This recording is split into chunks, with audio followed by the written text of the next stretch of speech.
Γεια σου Μαγκής. Πάμε να δούμε μια κλασική θέση φινάλε και 3-4 κλασικές παγίδες αυτή τη φορά. Είναι η σειρά του Λευκού να παίξει στην οθόνη και κερδίζει. Στρατιώτης στο ΙΤΑ 6.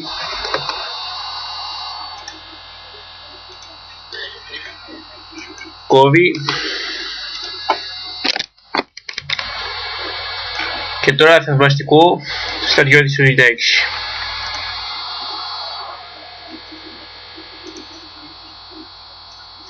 Κόβει αναγκαστικά και προωθείται.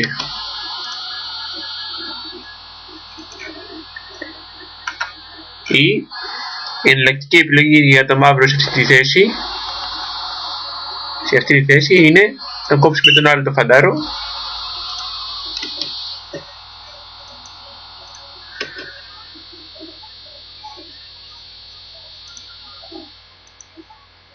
Κατά συνέπεια ο Λευκός, ακολουθώντας την ίδια στρατηγική, δημιουργεί πάλι ένα ελεύθερο πιόνι.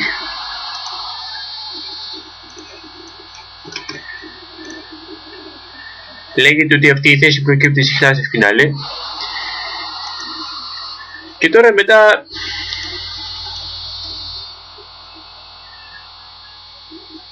από αυτή τη θέση πάμε να δούμε και ορισμένες κλασικές παγίδες, οι οποίες προκύπτουν συχνά.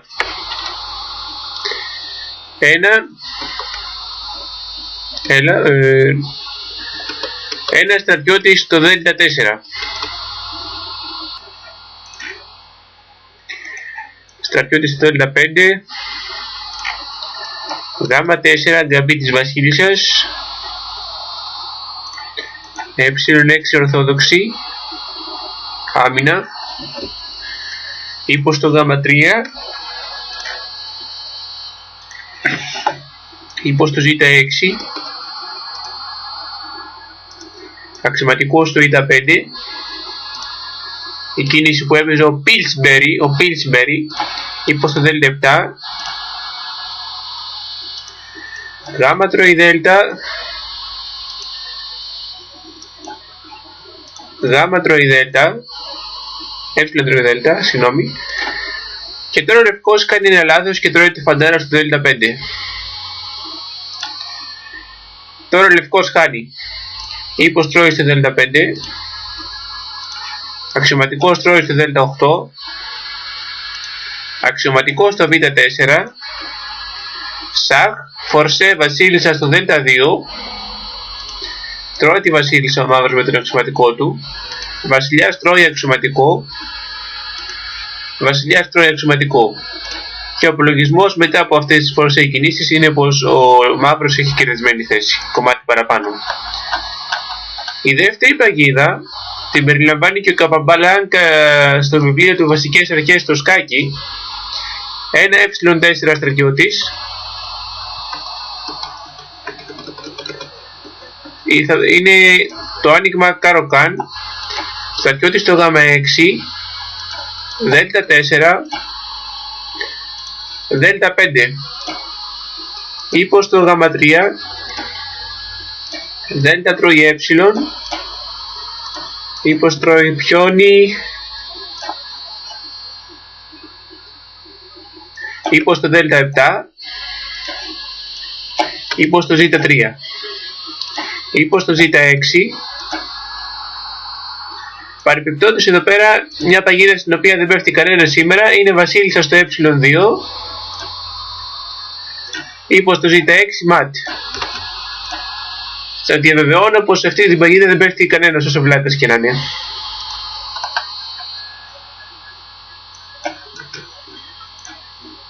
Ύπος στο Ζ3, ύπος στο Ζ6. Ύπος τρώει στο Ζ6, ύπος τρώει στο Ζ6.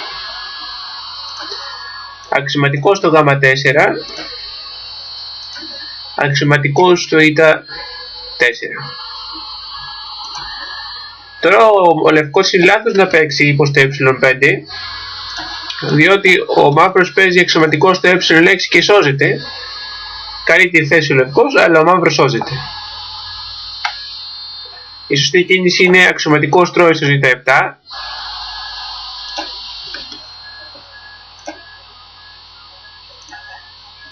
Βασιλιάς τρώει αναγκαστικά. Ύπος το ε5 σαχ. Ο βασιλιάς πίσω και χάνει τα αξιωματικούς. Η τρίτη παγίδα είναι στη λεγόμενη ρωσική άμυνα. Ένα ε4, ε5, ύπος στο z3, ύπος στο z6, ύπος τρώει στο ε5,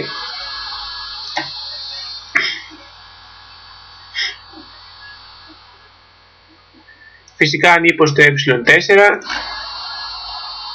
βασίλισσα στο ε2, ύπος πίσω και χάνει ο μαύρος.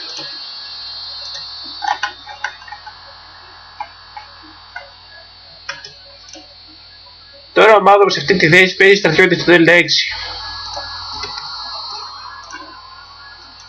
Ύπος στο z3, ύπος τρώει στο ε4, ύπος στο γ3, η μοντέρνα βαριάντα. Ύπος τρώει στο γ3.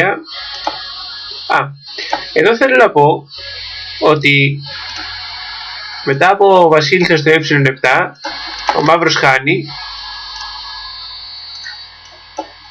Μετά από ύπος στο δ5. Το πόσο προφανές είναι αυτό μπορείτε να το καταλάβετε από το γεγονός ότι σε αυτή την παγίδα έχει πέσει μέχρι και παγκόσμιος πρωταθλητής παίζοντας ο μαύρος. Ύπος τρώει στο γ3, δ τρώει στο γ3,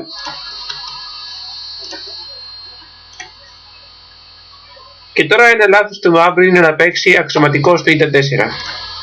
Μετά από αυτή την κίνηση ο λευκός μπορεί να εκβιάσει την απόκτηση μικρού πλεονεκτήματος παίζοντας στρατιώτη στο θ3.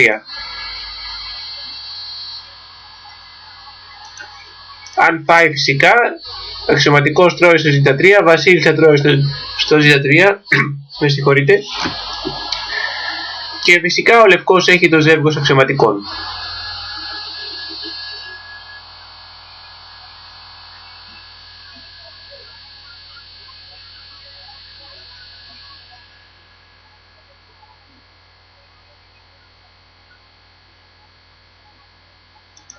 Και καλύτερη θέση. Αυτό που ήθελα να πω είναι ότι μετά από αξιωματικό στο θ5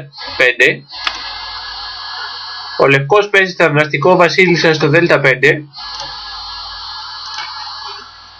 και αναγκασμένος είναι ο μαύρος να φάει τον ύπο του λευκού.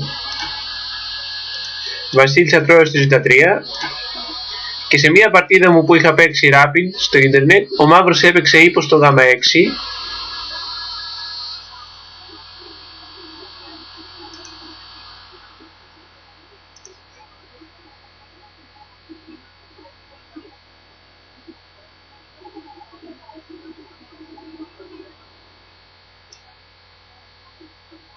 και εγώ έπαιξα αξιωματικό στο α6,